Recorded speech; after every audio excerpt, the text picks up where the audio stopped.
Oke, selamat pagi. Selamat sore. Cenderung semangat pagi maksudnya. Pagi Sobat Philip semua, kita kembali lagi ke IG Live Philip. Hari ini kita akan membahas terkait dengan topik yang cukup menarik, yaitu langkah awal yang harus diambil trader pemula. Jadi bagi Bapak Ibu yang baru-baru mulai masuk pasar modal, kadang-kadang kan kita masih bingung nih, kita harus ngapain dulu? Belajar apa dulu? Dari awal kita harus ngapain? Belajar termsnya dulu kah? Apakah belajar langsung money manajemennya? Atau kita langsung aja praktek, nanti baru teori mah belakangan belajarnya, karena nyemplung dulu baru belajar teori, atau bagaimana? Kita akan bahas stepnya satu persatu. Jadi yang pertama harus dipelajari oleh trader pemula, jelas adalah dia harus memahami identitas dia terlebih dahulu. Identitas dia ini gariskan biasa dibagi dua ya. Satu adalah trader, satu lagi investor. Dan jangan sampai kedua identitas ini menjadi menyatu atau bahkan kadang-kadang bukan nyatu lagi, kita bingung. Kita sebenarnya investor atau trader karena ketika kita keputusannya trading, tiba-tiba pengennya jadinya investing karena sahamnya turun terus jadinya average down. Padahal secara teori harusnya mereka memiliki cara yang berbeda untuk approach atau membeli atau menjual saham tertentu.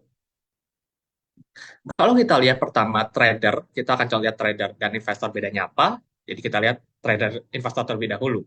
Pertama, kalau kita lihat investor, dia tuh cenderung orientasinya adalah keuntungan jangka panjang. Jangka panjang ini bukan orang yang bilang sebulan ini jangka panjang sebutnya. Itu beda ya, itu trader pastinya. Kalau jangka panjang yang di investor biasanya dalam kurun waktu bisa 3 sampai 5 tahun atau bahkan ada yang 10 tahun. Dalam kasus yang lebih ekstrim lagi, ada beberapa investor, salah satu contoh yang sangat terkenal yaitu Warren Buffett. Dia bahkan ada beberapa saham yang dia hold sampai hingga saat ini dari awal dia mendirikan funds-nya sampai hingga saat ini. Kita mendirikan daripada Berkshire Hathaway-nya sampai saat ini masih memegang saham-saham ya kayak Bank of America dan sebagainya, beberapa saham Coca-Cola itu masih dipegang sampai hingga saat ini. Kan itu udah berlangsung selama puluhan tahun, bahkan bisa lebih dari 20 tahun. Nah, dan dia orientasinya adalah fundamental analysis. Fundamental analysis biasanya berkaca pada laporan keuangan, manajemennya seperti apa, rasio-rasio tertentu, likuiditas, solvabilitas, mungkin rasio kayak EPS earning per share, dan CAGR-nya, pertumbuhan perusahaan, dan lihat market share dan sebagainya berhubungan dengan manajemen, berhubungan dengan laporan keuangan biasanya, terus manajemen, terus juga bicara tentang pasar-pasar, terus top down analysis yang bisa dari ekonomi, ada driver tertentu yang pengaruh terhadap kedepannya pergerakan harga saham. Jadi biasanya juga dia tuh kayak nangkap pisau jatuh. Jadi ketika harganya turun, dia tuh kayak punya harga tersendiri. Misalnya nih, kita udah nentuin bahwa harga saham tertentu kita nilai secara bisnisnya, kita nilai secara bisnis dari fundamentalnya nih dinilai, kita udah bisa tahu nilainya misalnya 10.000.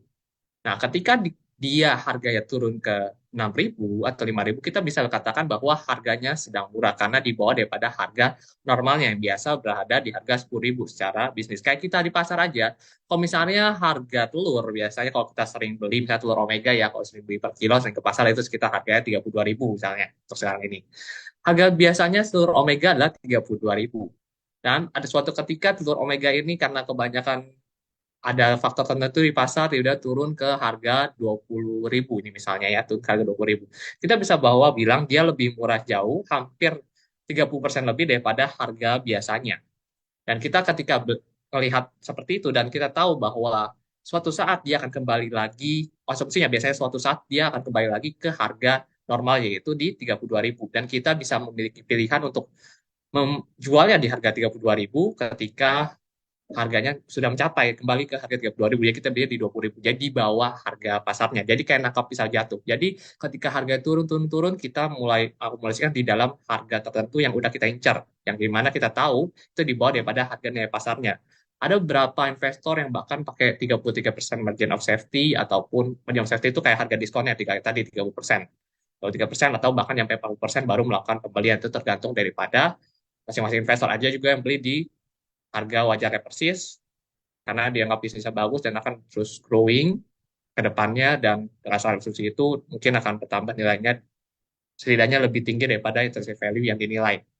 Kemudian kita juga bahas terkait dengan ini adalah salah satu core-nya adalah sabar banget. Jadi dia tuh kan tadi kita bilang dia benar-benar nunggu sahamnya di harga tertentu yang sudah dia nilai berdasarkan fundamental analysis, ada yang pakai discounted cash flow, ada yang pakai DDM, itu different discounted model dan sebagainya yang dipakai untuk melakukan analisa, ada yang pakai PE ratio, ada yang PBV, itu bergantung daripada masing-masing trader, masing-masing investor. Jadi kalau investor ini dia tunggu harganya nih bisa lama banget nih sampai untuk saham incaran dia itu bisa nunggu misalnya 2 tahun 3 tahun sampai ada momen tertentu harganya capai baru dia melakukan pembelian, dan juga setelah sampai melakukan pembelian itu masa holding periodnya bisa lebih lama lagi, misalnya tadi 3 sampai 5 tahun. Jadi orang ini harus benar-benar bisa tahan ya, sabar banget sampai setidaknya mencapai daripada nilai wajarnya apa tadi, kayak harga telur nyampe 32.000 contohnya seperti itu.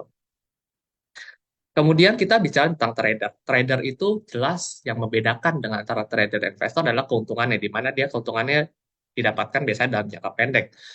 Beberapa ada yang tempo di hari itu dia jual, dia beli, dia jual di hari itu, ada yang sampai bahkan dalam 7 hari aja, ada yang sebulan, ada yang beberapa bulan tapi nggak nyampe tahunan ya. Karena biasanya keuntungannya keuntungan jangka pendek. Paling saya tahu bulanan, bisa 2-3 bulan baru nyampe targetnya.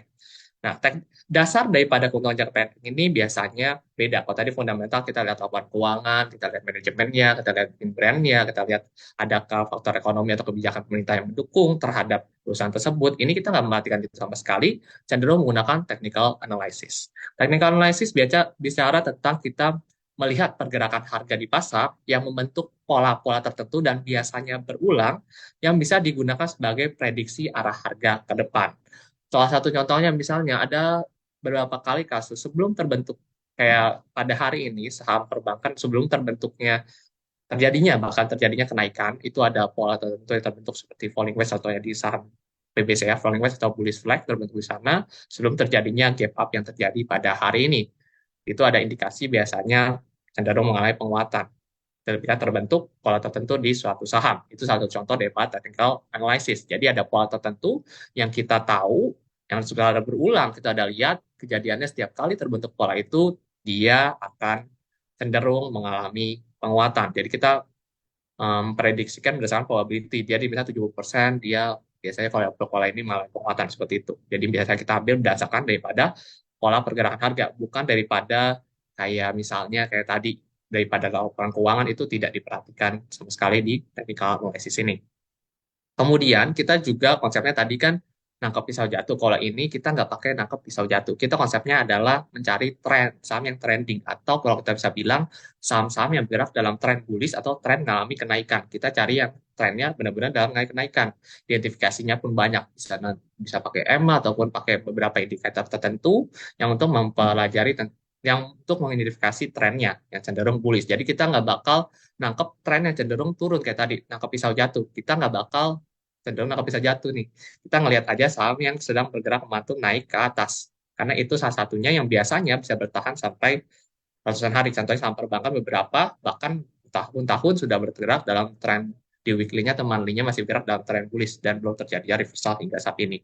Makanya itu kita kalau ini percayanya bahwa tren itu akan terus berlanjut sampai terjadinya pembalikan arah. Itu konsep daripada seorang trader.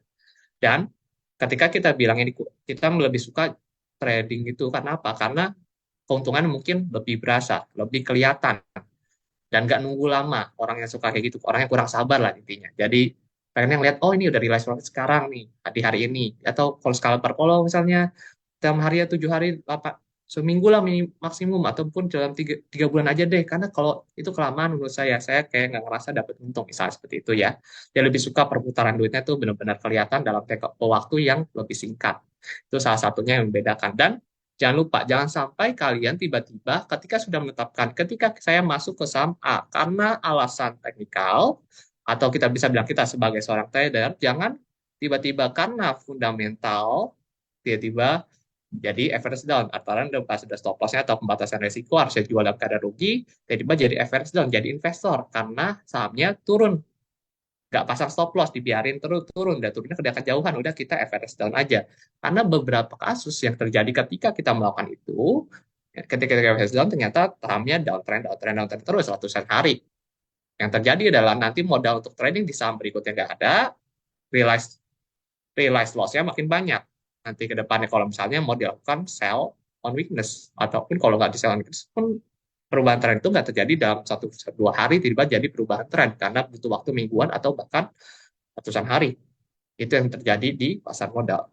Makanya orang kebanyakan kalau trader tidak memainkan saham-saham yang kalau kita ketahui sendiri masih bergerak dalam tren bearish walaupun fundamental bagus, karena fundamental yang bagus itu biasanya berhubungannya sama seorang fundamentalis atau kita bisa bilang seorang investor. Kita berbeda jika kita udah stand trader. Balikannya juga sama, kalau investor ya jangan tiba-tiba jadi trader.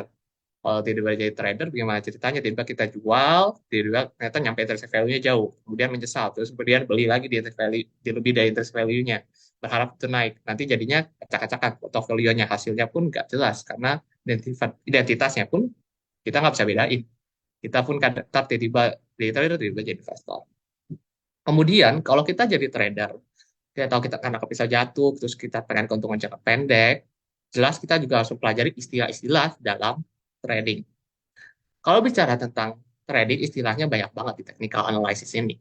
Ada namanya support resisten. Support itu adalah titik di mana ketika harga bergerak turun, kemudian harga tertahan dan ada kemungkinan memantul di area tersebut atau mengalami kenaikan. Kalau kita bicara tentang support resisten.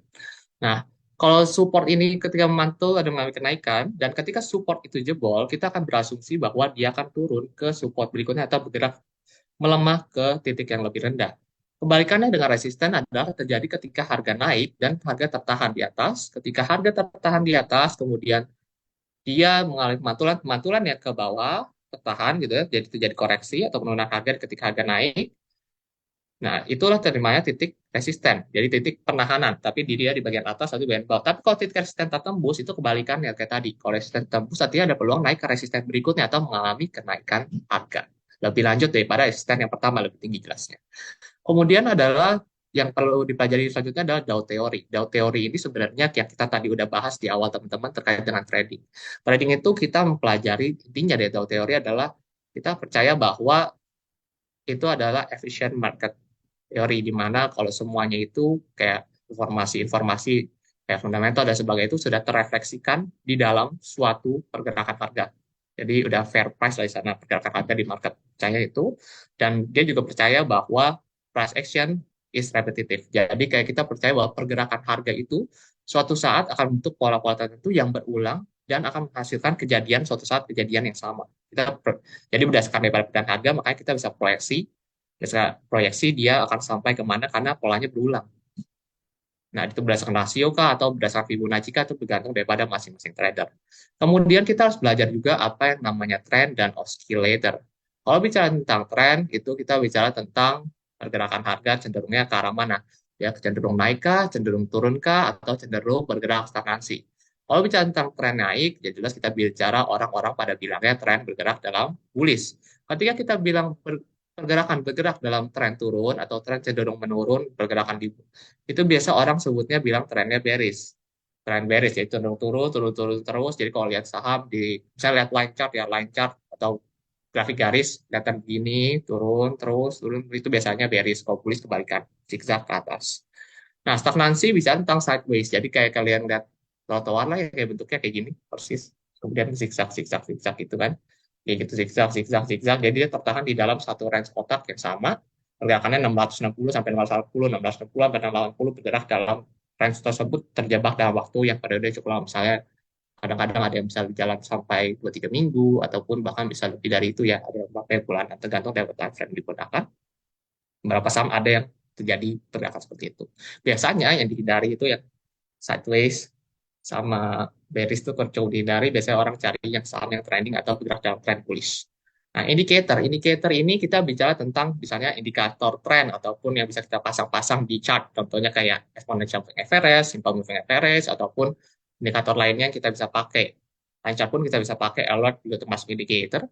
Jadi kayak kita misalnya masang moving average sekian, 200, misalnya bergerak di atas 200 buat bantu kita tahu tren nih, bergerak dalam tren bullish. Oh, ini sampai tren bullish, tinggal cari entry point-nya di mana. Itu indikator yang menolong kita untuk tahu trennya bullish atau enggak. Nah, terus kemudian oscillator. Oscillator itu biasanya kita bicara tentang indikator yang bicara overbought, oversold, RSI contohnya. Itu MACD ataupun stochastic yang biasa digunakan oleh para trader tiga kayak gitu ya, tiga indikator tersebut. Kalau udah overbought ataupun oversold, kita bisa bilang overbought artinya kebanyakan jenuh beli. Orang udah kebanyakan beli, jadi ada kemungkinan dia mengalami koreksi. Udah orang kebanyakan beli, dia saatnya kebanyakan orang mau jual nih, ada kemungkinan. Jadi dia ada kemungkinan mengalami koreksi. Kalau teman dia nyampe overbought terus kemudian dead cross, itu ada kemungkinan koreksi atau terjadi penyilangan pada area overbought tersebut, menengah ke bawah. Kalau oversold itu bicara tentang dia jenuh jual, artinya orang udah capek jual, jadi ada kemungkinan dia di daerah support tertentu dia mengalami pemantulan terlebih dahulu atau terjadinya kenaikan pada harga saham tertentu. Kemudian seorang technical analysis juga harus mengerti konsep entry, stop loss, sama target. Itu yang rule paling harus dipahami. Kenapa? Karena ketika kita masuk saham tertentu, kita harus sudah tahu di mana targetnya, di mana stop loss-nya, mau beli di level harga berapa. Kalau itu tidak bisa dijawab, konsep utamanya adalah kita tidak masuk ke saham tersebut. Jangan karena orang A bilang A, orang B bilang B, kita masuk, karena stop loss sama targetnya nggak ada, nanti kita pun bingung. Apalagi tidak dipasang, misalnya menggunakan smart safe, ataupun tidak cuma dilihatin doang, kayak dilihatin doang terus ditinggal, nggak pakai stop loss sama target, tiba-tiba di pola ARB terus ARB udah normal kembali, siapa tahu ke depannya jadi 25%, temen bisa nyampe 20% kayak waktu itu dulu, kan itu kan jadi lebih panik kan kalau nggak pakai stop loss apalagi, dan ternyata bisa besokannya bisa 25% lagi, itu gimana? Itu kan jadinya nanti kita pikiran kacau, kerjaan kacau, trading pun kacau, jadi kehidupan kacau semua deh. Kemudian bicara tentang entry itu titik di mana kita mau beli. Jadi kayak kita prefernya belinya di harga berapa, saat di harga 270. Nah, target itu adalah di atasnya harga entry. Artinya kita mau jual di mana. Misalnya tadi 270 mau jualnya di 300 perak. Terus kemudian stop loss-nya 1/1, dia 30 perak juga di 240 nih. Stop loss-nya di 240 di bawah di harga entry. Jadi kalau misalnya turun nih ke harga stop loss, sahamnya nyentuh harga stop loss, nembus support, artinya kita bisa bilang bahwa asumsi kita salah, harga sahamnya nggak naik ke harga target, artinya kita sell on weakness atau jual dalam keadaan rugi. Kenapa? Karena kita tak asumsinya adalah ketika supportnya udah tertembus itu, kita bisa bilang bahwa dia bisa turun lebih jauh melampaui daripada batas risiko kita, atau bisa kita bisa cari nanti modalnya bisa ketemu di saham lain, kita ngakuin kesalahan di saham ini. Jangan kayak terlalu cinta sama saham. Kemudian bicara tentang target, target adalah titik ketika kita jual di harga yang lebih tinggi. Kayak tadi Rp300 kita jual ketika dia udah nyentuh harga tersebut.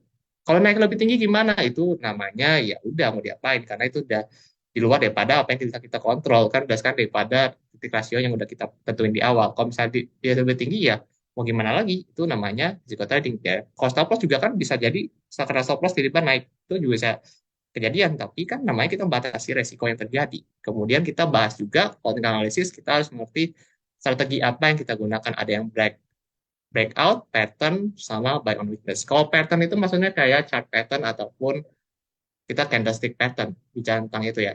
Kalau bicara tentang candlestick pattern, itu tentang pola-pola yang kayak adanya di candlestick, yang biasanya terdiri dari body sama shadow itu loh, yang ada low, ada high, ada close, ada open, ada harga itu.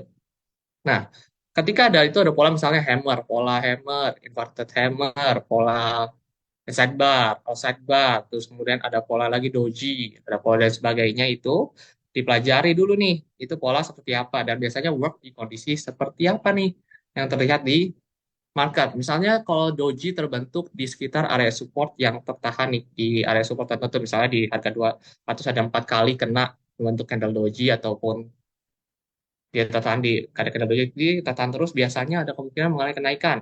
Nah, kalau kita lihat doji itu work dibandingkan misalnya Uli Sarami ataupun pola yang body candlestick-nya yang lebih gede misalnya, dan sidebar yang hanya tertembus, itu tergantung dari preferensi masing-masing. Itu setelah dipahami, dicek di market apakah work yang mana. Misal work yang Uli Sarami tadi lebih work daripada doji, ketika dia terbentuk di area support ada kemungkinan naik nih, naiknya misalnya bisa naik 7%-an, artinya kita bisa asumsi dari terbentuknya Buli Saram itu 7% mengalami kenaikan, atau mengalami kenaikan sampai 7%, kemudian di dengan catatan dia nggak ngelewatin low-nya, atau low-nya itu jadi stop loss, itu harus jelas gitu loh patternnya yang benar-benar kita pakai yang mana. Kalau chart pattern ya kayak falling wedge, terus kemudian bliss flag, symmetrical triangle, pennant pattern yang biasanya dipakai di market sebagai bullish continuation pattern, yang mengindikasikan adanya peluang dia mengalami kenaikan terus-menerus selama dia bergerak di atas daripada patternnya. Kemudian kalau breakout strategi artinya kita bicara tentang ketika dia melewati area resisten tertentu atau area support tertentu. Kalau support tapi kayaknya nggak mungkin, itu lebih mengindikasikan ada peluang mengalami pelemahan. Itu ya itu cuma untuk kayak biasa kita bisa bilang bahwa sahamnya cenderung bergerak akan terus turun, tapi bukan berarti kita bisa trading, kita kalau tembus support nanti kita mau trading kan, karena kalau breakout nanti tembus support dia cenderung bergerak turun, kita nggak bisa short sell di saham Indonesia, jadi kita nggak mungkin pakai strategi itu. Jadi carinya yang breakoutnya breakout trend atas ataupun breakout resisten, dan cenderung mengindikasikan adanya peluang mengalami kenaikan. Breakout pattern juga bisa dipakai. Breakout pattern artinya lewatin daripada trendan atasnya. Nanti ada contoh-contoh untuk mengetahui support resisten sama chart pattern, salah satunya kita kasih contoh. Nah, buy on weakness area artinya biasanya kan tadi dicontohin. Nah, misalnya kayak tadi kan kita bahas terkait dengan ketika harga saham turun nih. Kayak contohnya kita yang terjadi lihat di saham, salah satunya ini sekarang ini bukan rekomendasi, salah satunya adalah saham Unilever yang terjadi beberapa waktu lalu ya, dia untuk support tertentu, kemudian di area support kuat, kemudian dia sempat memantul, di saham itu sempat memantul persis di supportnya di sekitar area 4.000 sekian atau 3 ribuan, saya agak lupa. Dia memantul cukup lumayan ya, sekitar ada berapa persen gitu ya. Kayak sekitar 3-5% setelah menyentuh area support kuatnya, setelah bentuk candle kali swing low disertai dengan mungkin itu ada candle bullish yang terbentuk. Jadi di sekitar area supportnya. Itu yang terjadi, dan itu memang buy on weakness. Jadi kita spekulatif terhadap area support kuatnya. Jadi ada kemungkinan di situ yang biasanya jadi ada kemungkinan terjadinya pemantulan. Area support kuat itu biasanya terjadi rejection ataupun terjadinya berkali-kali pemantulan pada area harga tertentu. Misalnya berapa kali mantul di harga 4.000 berkali-kali. Dan ada kemungkinan dia mengulang lagi di 4.000 mantul seperti itu. Dan ini contoh daripada technical analysis, kita biasanya bicara tentang yang tadi ya, contoh ini saham Akasa Wira Internasional, Sandi Samade seperti itu. Ini kita bicara tentang support resisten, tadi kan support ya. Support harga di mana titik di mana harga tertahan. Harga tertahan. Oke, harga tertahan tuh terlihat di swing low-nya tadi yang bentuknya seperti V ini. Dia itu harganya jelas tertahan. Kalau lihat di kursor, kelihatan di kursornya adalah harga tertahan di area support. Benar-benar dia tertahan dua kali di area support 1.100-an. Jadi karena harga tadinya naik, jadi sempat naik kan dulu kan, sempat naik di sini, naik, kemudian turun, tahan, di area sini support dua kali, tertahan di swing low, dan dibentuk V ini, ketahan dua kali, kemudian dia naik lagi, ketahan lagi di area swing high atau area resisten, di mana ketika harga naik, kemudian tertahan, ada kemungkinan pemantulannya belum tembus support yang di bawah sini, dia tertahan lagi, kemudian akhirnya dia breakout. Breakout itu dia menembus daripada area resisten ataupun area support. Di sini kita contohin adalah area resisten, di mana area resistennya tertembus, yaitu di area penekanan yang jadi pemantulan V terbalik tersebut. Ketika pemantulan V terbalik itu ditembus dengan cukup impulsif, nih impulsif ini contoh candle ini, badinya cukup gede ya, dia cenderung akan kemana? Ke area resisten terdahulu, yang biasanya dijadikan area target. Nah, di area resisten terdahulu ini, terlihat kalau kita tarik ke kanan, itu memang tersentuh kan, ketika dia breakout, tersentuh, bahkan sempat tersentuh, ketika tersentuh dia sempat turun dulu sedikit, turun bentar, kemudian menembus area resistennya lagi. Ketika menembus area resisten, kayak tadi dibilang, bisa menyentuh daripada untuk harga yang lebih tinggi lagi, sampai untuk resisten baru. Jadi kan untuk resisten baru namanya valid swing high. Kalau beberapa Bapak Ibu pernah mengikuti daripada webinar video, kita udah jelaskan dengan valid swing high, yang bentuknya seperti V terbalik, dan kemungkinan dia ada koreksi biasanya setelah terbentuk V terbalik tersebut. Kemudian ini yang kita bicarakan tentang chart pattern. Contohnya ada symmetrical triangle. Bentuknya ya kayak segitiga. Kalau dilihat ya, ya segitiga. Kemudian kalau kita lihat segitiganya ini, ketika membentuk, dia ada peluang dia mengalami penguatan. Apalagi trennya, kalau kita lihat secara trennya masih bergerak dalam tren bullish nih. Trennya cenderung naik kalau kita lihat masih begini kan, zigzag gitu ya. Kalau dari paling bawah, zigzag, kemudian bentuk segitiga. Nah, kita biasanya jika ada pola-pola seperti ini, kita biasa menghasilkan masih ada peluang untuk melanjutkan daripada kenaikannya itu sendiri. Nah, dengan ciri-ciri breakout yang terjadi itu adalah ketika dia melewati daripada trend line atas atau garis warna biru yang ada di atas ini. Nah, yang terbentuk dari apa? Terbentuk dari swing high yang dihubungkan satu persatu atau V terbalik yang dihubungkan. Di sini ada tiga V terbalik yang dihubungkan yang tertembus. Ini artinya breakout ataupun adanya pergerakan harga yang melewati dari trendline ini. mereka mengindikasikan adanya peluang mengalami kenaikan. Nah, biasanya kayak tadi kita bilang, kalau kita mau masuk saham tertentu, kita harus hafal, udah tahu nih di mana entry-nya, di mana stop loss-nya, di mana targetnya. Kalau di sini entry-nya berada di misalnya di closing candle B, di sini contohnya closing candle BBNI misalnya di closing hari itu berdasarkan closingan ini. Ya, closingan di harga berapa kan sekitar di misalnya di 2400-an. Oke, di harga itu kita masuk misalnya. Kemudian di stop loss-nya di mana? Stop loss-nya di harga di bawah sini, misalnya 2150. Dasarnya gimana? Kenapa di 2150? Karena kalau kita misalnya ngelewatin harga 2150, jelas pattern yang terbentuk udah nggak symmetrical triangle lagi. Bayangin aja ini harga tiba turun jebret ke bawah, ngelewatin daripada area swing low-nya. Yang kebentuk jelas adalah pattern baru lagi, bisa jadi nanti bentuk boleh wedge ataupun untuk falling wedge ke depannya untuk pola baru. Artinya kita udah bilang bahwa ada bentuk pola baru yang mungkin menyebabkan dia terjadi penurunan lebih lanjut dulu, mungkin ke level yang lebih rendah, misalnya ke 2000 ataupun ke area 1900 yang di luar daripada profil resiko kita. Ataupun takutnya nantinya terjadi reversal. Itu yang biasanya berdasarkan kenapa jadi area stop loss. Kalau targetnya dari mana? Area target di sini berdasarkan dari lebar dari simetri triangle yang terbentuk. Lebarnya nih, tinggi atau tinggi daripada simetri triangle yang terbentuk. Tingginya gimana? Tingginya segini. Oke, tingginya segini kita copy, kita paste di sekitar area breakout yang terjadi. Itulah jadikan area target. Ada yang menggunakan teori tersebut sebagai penentuan area target dari pola pattern tertentu.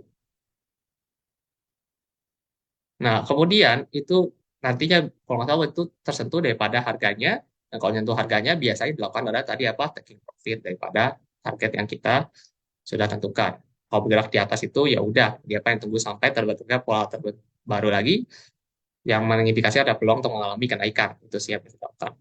Kemudian yang selanjutnya perlu kita ketahui adalah mau jadi apa. Trader itu kan banyak banget, tapi kita kalau mau kerucutkan jadi dua hal, jelas cuman ada kita bisa bedakan orang scalping sama seorang swing.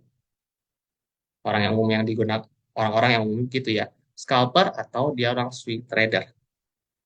Kalau bicara tentang scalper, taking profitnya jelas tipis-tipis. Biasanya ada yang cuma 1 sampai 3 tick pergerakan harga, fraksi harga, misalnya fraksi harganya Rp1. Artinya dia cuma ambil ketika naik harga tiga fraksi kan, kan 1, 2, 3 artinya. Dari harga beli 100, 101, 102, 103, 103 udah jual.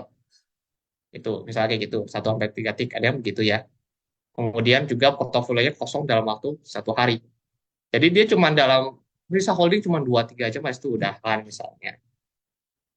Kemudian posisi sahamnya dalam 1 hari ini jelas lebih banyak dibandingkan swing. Dia ini kan bisa jadi saat ada yang 1 sampai 3 saham per hari, ada yang bahkan bisa sampai puluhan saham per hari tergantung daripada kemampuan monitornya si trader tersebut. Dan strategi apa yang digunakan daripada si orang scalper ini. Ada yang cuma 1 sampai 3 saham per hari, dan itu pun juga kalau dikali-kali dalam sebulan artinya ada sekitar 90 saham per hari yang ditradingkan. Kalau misalnya itu benar-benar 30 harinya nggak ada hari libur ya. Tapi kalau ada hari libur ya 20 harian, misalnya 20 kali 3 itu udah 60 saham dalam waktu 1 bulan. Cukup banyak sih. Nah, kemudian kalau bicara tentang scalper, jelas waktu yang dibutuhkan untuk melihat marketnya lebih banyak. Kenapa? Karena biasanya dia benar-benar memantau pergerakan harga daripada satu saham tersebut. Dan fitur yang biasa orang scalper pakai kalau di Philip itu adanya namanya Swift. Ya, fitur Swift yang bisa beli jual dengan satu sentuhan itulah. Ya, tinggal kanan kiri gitu. Tinggal pasang lotnya biar lebih cepat. Biasa pakai Swift, orang pakai seorang scalper nih. Nah, kalau orang kayak gini jelas biasanya ya kalau orang kantor mungkin agak sulit ya. Karena orang yang ibu rumah tangga ataupun orang yang full time trader biasanya pakai cara scalping ini. Apalagi profitnya bisa dilihat dalam waktu harian, apalagi orang yang cukup benar-benar ngeliatin market terus, ini kayak cocokan jadi scalper. Dan biasanya kalau scalper ini toolsnya mungkin trade summary ataupun pit over ya, cenderung kayak itu. Kemudian kita bicara tentang swing trading. Kalau bicara tentang swing trading, jelas ini bicara tentang pergerakannya dari swing low ke swing high yang biasa terbentuknya V dari V ini ke V terbalik itu bisa makan waktu tempo lebih lama dan biasanya tentang chart pattern juga digunakan kayak continuation kayak tadi symmetrical triangle, pennant pattern, falling wedge, terus pola bullish flag, inverted head and shoulder yang kadang terbentuk yaitu pola yang cukup jarang terbentuk atau cup and handle pola tertentu yang cukup terkenal yang katanya bisa menghasilkan profit juga. Dan ini bisa berlangsung dari harian, 7 hari, akan sampai mingguan. Mingguannya bisa nyampe lebih dari 4 minggu. Kadang-kadang 2 bulan, 3 bulan baru nyentuh daripada targetnya. Dan ini lebih sabar, tapi maintenance-nya jelas lebih sedikit. Kita bisa lihat daripada closing market misalnya, pasang smart save-nya lebih nyantai, gitu kan. Jadi benar-benar kalau mau pasang pas malam pun juga nggak masalah gitu loh. Smart save untuk stop loss-nya dan targetnya. Dan kita nggak perlu monitor market sampai harus liatin setiap pulang, liatin, liatin, liatin, liatin. Kalaupun liatin pun pada kita kejemput atau enggak, ataupun kalau kita lihat itu pun nggak sampai benar-benar harus intens banget. Jadi orang-orang yang benar-benar kayak dalam kejangan pun nggak bakal terganggu misalnya dengan jadi seorang swing trader ini. Jika udah dipersiapin ya dari malam udah ada market misalnya, kemudian untuk pasang ordernya pagi-pagi, jam 7 pagi itu kan yang pasang kan tinggal smart save, pasang, pasang, pasang, beli, jual, itu kan bisa dilakukan. Tanpa mengganggu pekerjaan ya, bisa kayak gitu.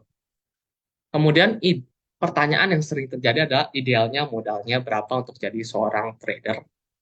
Itu banyak orang yang masih bingung. Apakah all in semua aset, apakah 50% aset aja biar kerasa, 10% aset atau sebagainya. Itu kan yang mesti jadi pertanyaan berbagai trader ya. Apa dari nggak usah modal modalnya benar-benar kecil banget sampai misal under 0,1% supaya kalau hilang nggak sakit-sakit amat kayak gitu kan. Banyak sekali jadi pertanyaan.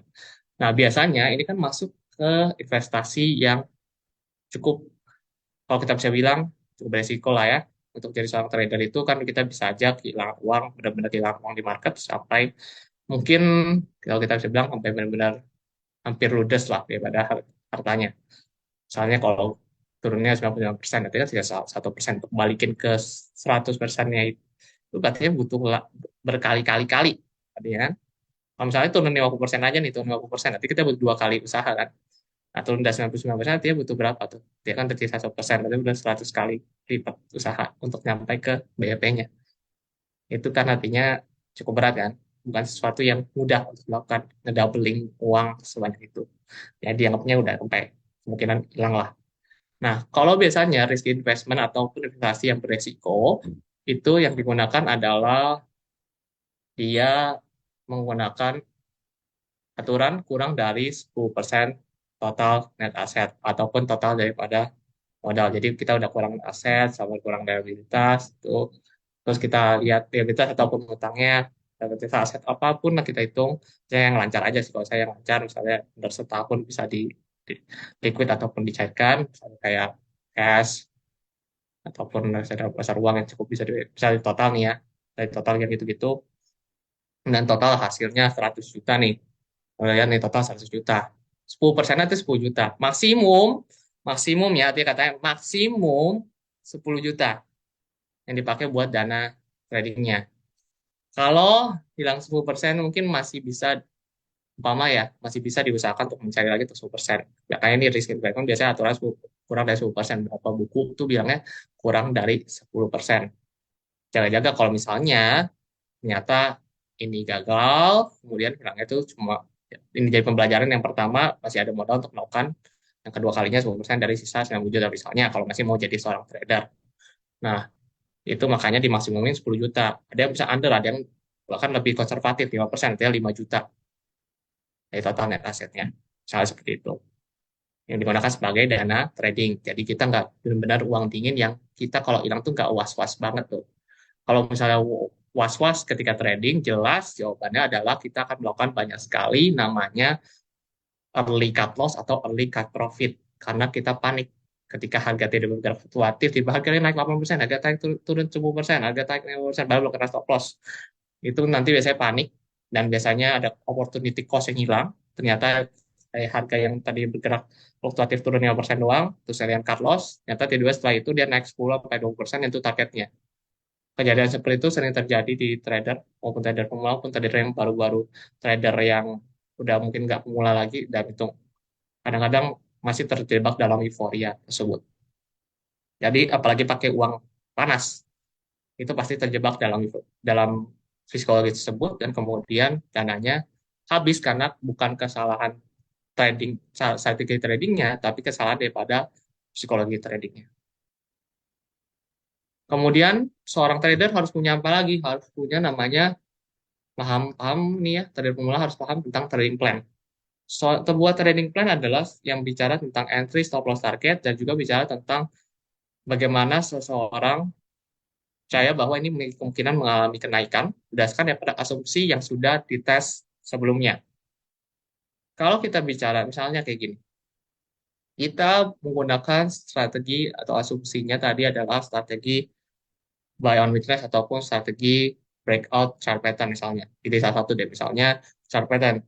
Tadi ada symmetrical triangle, kita percaya bahwa kalau ada symmetrical triangle di saham tertentu, misalnya saham-saham perbankan ataupun saham-saham telekomunikasi tertentu yang udah kita backtest, dia ada peluang dia mengalami kenaikan. Cara-cara bicaranya misalnya seperti itu. Kita sudah tahu nih, 60% kemungkinan dia mengalami kenaikan atau 55% kemungkinan dia mengalami kenaikan. Dengan kenaikannya itu biasa mencapai misalnya dibandingin stop loss sama jarak stop loss sama target banding 1:2 setiap kali terbentuk simetri triangle 1:2 1:2 artinya target kita 1:2 daripada harga entry. Oke, kita bisa bilang bahwa target kita 1:2 daripada harga entry tersebut. Taruh di situ. Ya tahu targetnya. Entry-nya di mana? Entry-nya misalkan breakout tadi. Breakout itu di closing candle. Oke, closing candle-nya kita pakai. Di harga closing candle terjadinya breakout. Itu kondisinya. Jadi kita masuk. Kemudian kita juga harus ingat juga nih, ketika kondisinya udah ada, stop loss-nya juga udah, stop loss-nya kayak tadi, misalnya di bawah daripada swing low terdekat, kita bisa bilang bahwa dia ada, ketika dia lewatin swing low, dia artinya plan kita adalah kita cut loss ataupun stop loss. Kayak gitu, menggunakan smart save ataupun misalnya menggunakan misalnya manual itu terserah daripada Bapak Ibu. Kemudian kita harus tahu juga nih jumlah posisi maksimum per hari. Kenapa kita perlu pembatasan jumlah maksimum per hari? Karena ketika kita meresikokan, misalnya nih, kita meresikokan 1% daripada setiap kali kita trading. Misalnya dari dana kita 1% dari 10 juta adalah misalnya 100.000. Kayak gitu ya. Misalnya ada 100.000. Kan menegang 100.000 ini, kalau misalnya ada 10 saham maksimum kita, dia 10% per hari, artinya kita 1 juta tuh, 1 juta maksimum. Kalau ngelewatin itu, karena kita udah ngalamin nih, misalnya kalau udah ngelewatin 10%, kita mulai was-was. Misalnya udah ngelewatin sampai 15%, ataupun ngelewatin sampai 11 atau 12%. Kita mulai was-was dan tujuan kita mulai revenge, ataupun kita mau duit kita balik, dengan cara apapun, bagaimanapun caranya, kita harus balik. Oh, resikonya, risk management bakal dibuang, apapun yang pelajari yang dibuang bakal tujuannya nyari duit nih. Nyari duit buat balikin. Dan dengan cara apapun. Tanpa strategi pun bisa terjadi. Tes saham yang naik, udah coba baik. 2%, 3%, siapa tahu nanti duitnya balik. Nanti over risk, duitnya hilang. Modalnya dari 10 juta bisa jadi 1 juta, ataupun jadi 5.000, ataupun jadi 100.000. Itu bisa terjadi kalau udah kejadian seperti itu. Makanya perlu namanya maksimum posisi per hari. Karena kalau per harinya misalnya terjadi amit-amit, kayak tadi misalnya lose streak ataupun mengalami kekalahan beruntun 5 kali, 10 kali, ataupun misalnya 3 kali, itu kan 3%, artinya kalau 1%, 3% tuh, kalau misalnya 2%, artinya ada 6%. Karena udah ngelewatin itu, misalnya udah baca resiko 5, terus kalian tuh udah stop di hari itu. Kenapa? Karena kalau kalian trade lebih dari itu, artinya ada kemungkinan kalian psikologinya terganggu dan akan loss lebih banyak dibandingkan daripada resiko yang biasanya kalian ambil. Karena tujuan kalian biasanya udah berubah. Jadi mau balikin modal. Dan biasanya mau balikin modal itu tujuannya bahkan menutupi daripada tujuan awal yaitu konsisten dengan rules yang sudah dibuat ataupun strategi yang dibuat dari awal. Menutupi itu karena emosi kan. Kemudian risk management yang tadi tuh kayak tadi 1%, 2%. Jadi kita kayak udah batasin tuh 1% misalnya daripada 10 juta tadi kan yang dipakai artinya 100.000. Setiap kali kita masuk saham tertentu kita udah ukur kalau kita turun sekian kita udah turun hilang sampai 100.000 di saham tertentu kita akan loss. Nah, seperti itu. Kita udah ukur risikonya supaya kalau hilang 100.000 ya tuh kita cut loss, kalau hilang misalnya 2%, 200.000 kita cut loss. Seperti itu ya contohnya ya. Karena kalau kita nggak batasin seperti itu, ya mohon maaf artinya turunannya bisa melebihi daripada resiko, ketika melebihi resiko bahkan melebihi dari posisi maksimum ya, lebih daripada resiko, lebih dari posisi maksimum, resiko lagi terganggu. Bisa kayak gitu. Kemudian ini bahasa kiasannya adalah mental baja. Kalau kita bicara tentang mental baja, ini kita bicara tentang jaga bos. Ya, kita lebih ngarah kayak jadi mulai belajar untuk menghilangkan emosi ketika trading Karena trading itu kita harus dalam kepala dingin dan strateginya jalan di atas daripada emosi. Sebenarnya tiga hal aja yang perlu diingat sih sebenarnya dalam suatu sebagai trader pemula. Ya, tenang, nggak FOMO, tidak terbawa euforia. Tiga kata kunci itu, tenang, nggak FOMO, tidak terbawa euforia. Nggak FOMO itu bicara tentang kalau kita ngelihat saham yang misalnya tiba-tiba teman-teman kita bicarain, yang kita nggak tahu nih secara strategi kita ada kemungkinan naik atau enggak, kita skip. Ketika kita ngelihat tiba-tiba sahamnya trendy karena top gainer atau apa diomongin di komunitas saham tertentu, kita pura tutup mata, kita lihat karena strateginya nggak sesuai. Seperti itu. Kalau misalnya tadi nggak sesuai, kita tertutup. Nggak FOMO, kita nggak mau, karena kita nggak tahu stop loss-nya, nggak tahu stop loss sama targetnya, kenapa kita harus masuk. Kayak tadi dibilang, tadi plan-nya harus ada yang jelas. Kemudian tetap tenang. Tenang ketika kita melihat fluktuasi harga. Ketika kita misalnya jadi seorang swing trade, stop loss-nya belum kena, targetnya belum kena. Ada harga turun naik 3%, 4%. Itu mekanisme market biasa. Sama belum kena stop loss, sebelum kena target, kita bisa bilang bahwa kita bisa asumsi bahwa ini masih valid. Ini masih pergerakan sesuai dengan prediksi kita. Sebelum kena stop loss itu kayak judgement kita udah salah. Judgement kita udah salah, baru kita bilang stop loss udah kena, selesai. Targetnya kita kena, kita bilang judgement kita benar pada level sampai level tersebut ternyata tercapai, kita ambil profit kita cari saham lain yang lebih menguntungkan. Seperti itu ya. Tenang, jadi 35% misalnya kalau turun, ada terjadi pergerakan fluktuasi pergerakan harga, tenang. Jangan cut loss early ataupun cut profit early. Karena biasanya itu bisa kehilangan opportunity cost kita. Yang harusnya kita target, ya terjadi kena cut loss. Yang harusnya profitnya lebih banyak, kita bahas profitnya lebih sedikit. Karena kita takut terhadap fluktuasi pergerakan harga yang terjadi di market. Terus kemudian yang terakhir adalah tidak terbawa euforia. Ini sering terjadi di orang-orang karena kita adalah biasnya tadi. Kalau kita pernah lihat, kita udah pernah menang sekali, kita berharap kita menang kedua kali. Selanjutnya kita akan merasa menang tiga kali. Apalagi kita udah menang empat kali, kita berharap kita akan terus menang terus menerus sampai 5, 10 kali, 15 kali, 20 kali, ataupun tidak terhingga kejadiannya.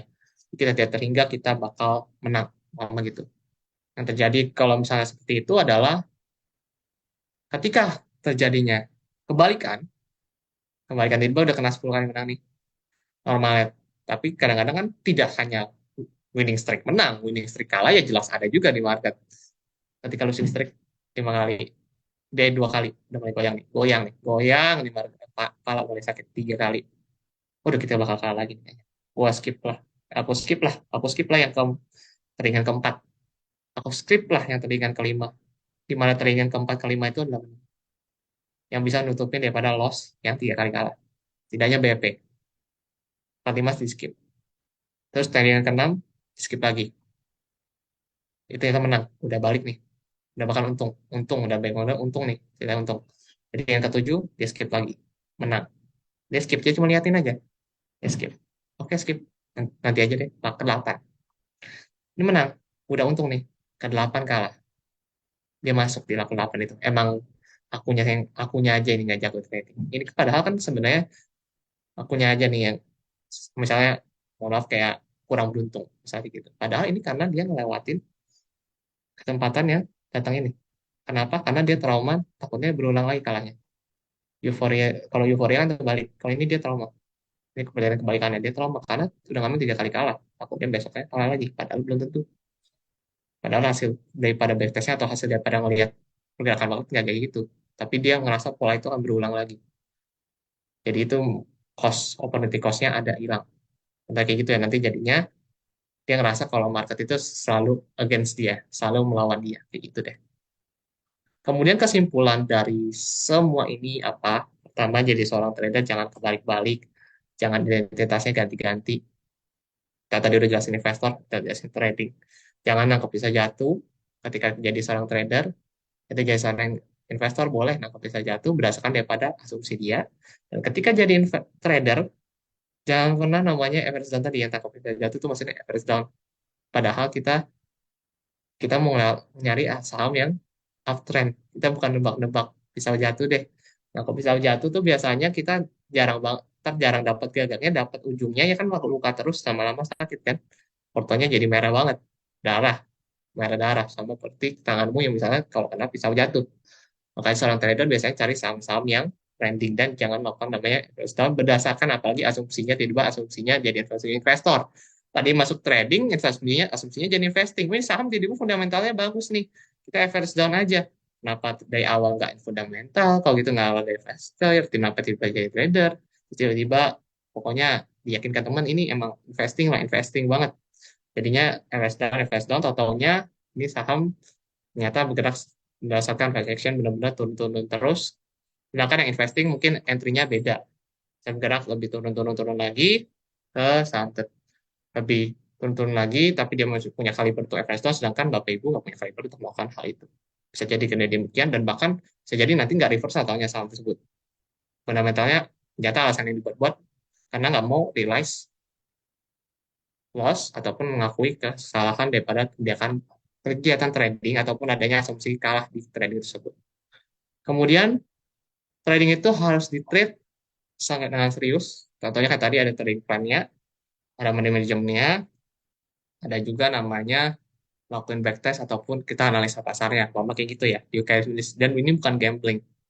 Ini bukan kayak main saham ataupun main-main tertentu lah, karena ini menggunakan duit beneran.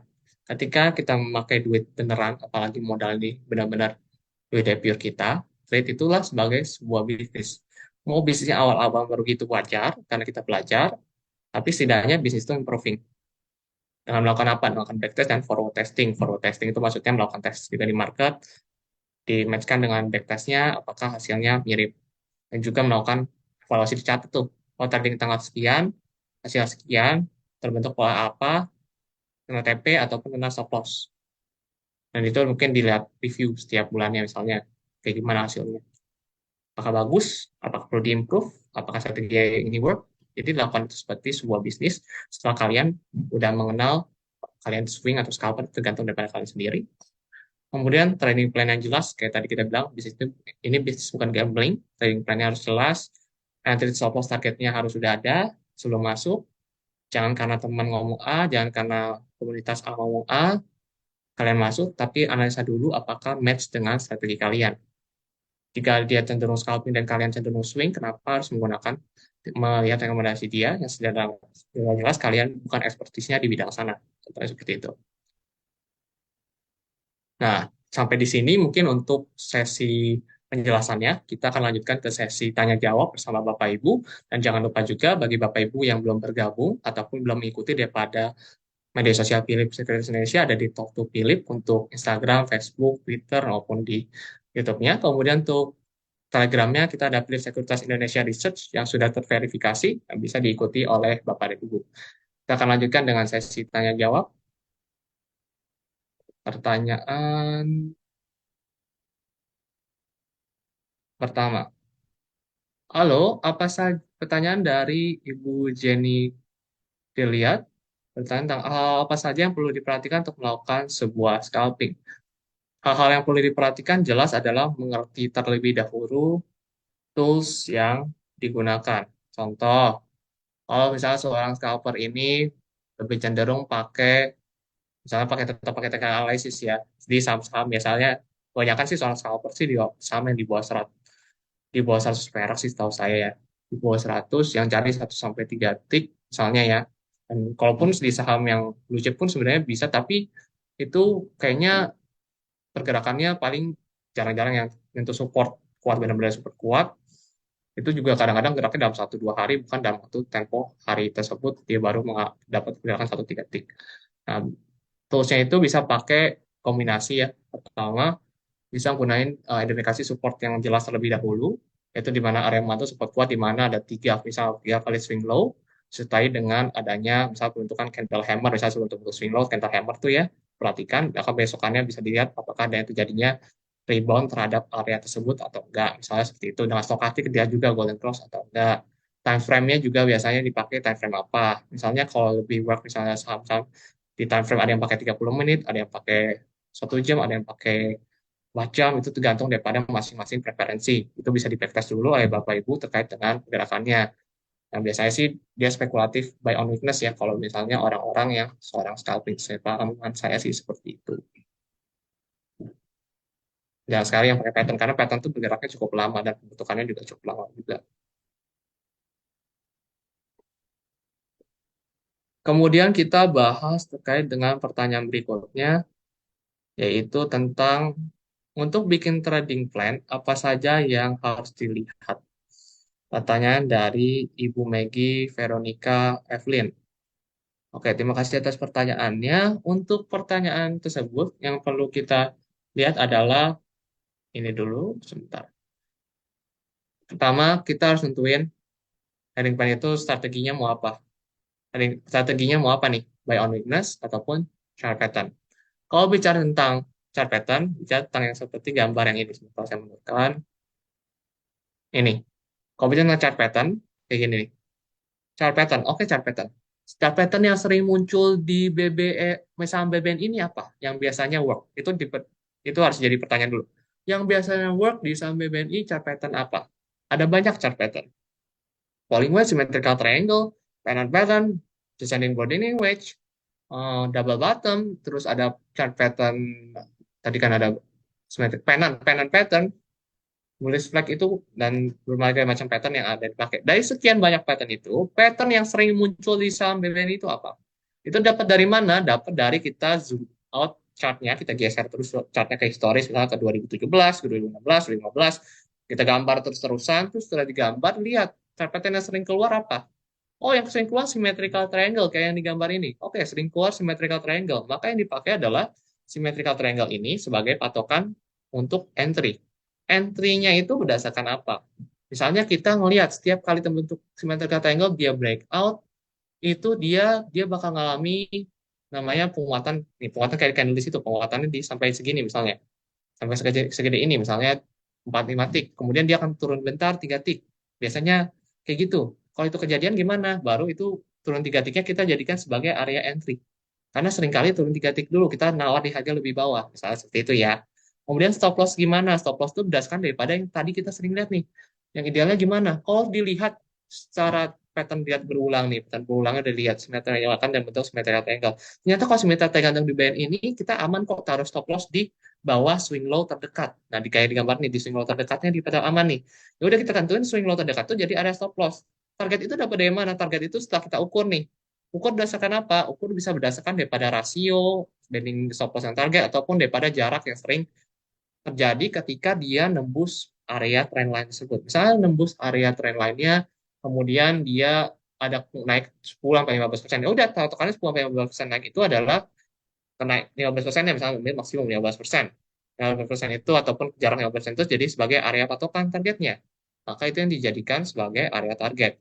Kemudian tadi plan juga harus bicara tentang tidak hanya trading tidak hanya tentang nembus area trend lainnya, tapi tadi kita bahas tentang psikologinya yang benar-benar ngikutin stop loss sama target. Kemudian juga kita bicara tentang yang lain lagi, yaitu resikonya. Resikonya di saham BN ini kita mau batasin berapa? 2% kah daripada total 100 juta? Total 10 juta, misalnya jadi 2%-nya itu 200 ribu. Ataukah kalau di 100 juta ya 2 juta, bedanya kayak gitu ya.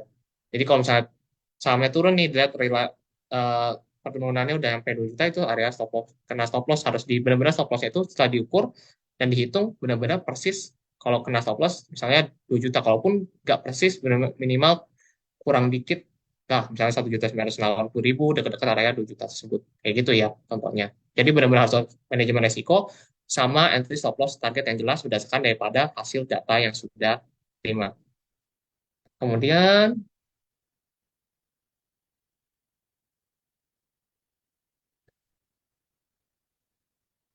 ada pertanyaan,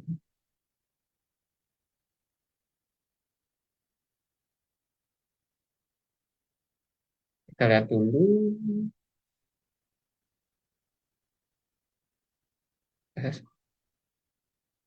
Ini kita, ya udah, ya udah. Oke, untuk pertanyaannya kelihatannya udah. Kemudian,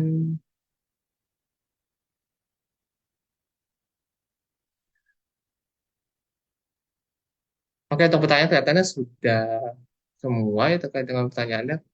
Ya kan tanya tentang saham. Mungkin kalau mau nanya tentang saham itu bisa bertanya nanti di Philip Morning Market Call ya, di yang kita biasanya kita adakan setiap Senin sampai Jumat 8.30 sampai jam 9.30. Kita kabarin juga di Telegram, tinggal klik linknya juga. Kalaupun mau di aplikasi di Poems ID, kita juga ada di bagian webinarnya. Di situ bisa diklik nanti kalau misalnya mau ikuti daripada kegiatan webinar tersebut. Terima kasih atas pertanyaan yang diberikan oleh Bapak Ibu dan antusiasmenya untuk mengikuti daripada kegiatan IG Live Philips Sekuritas pada hari ini.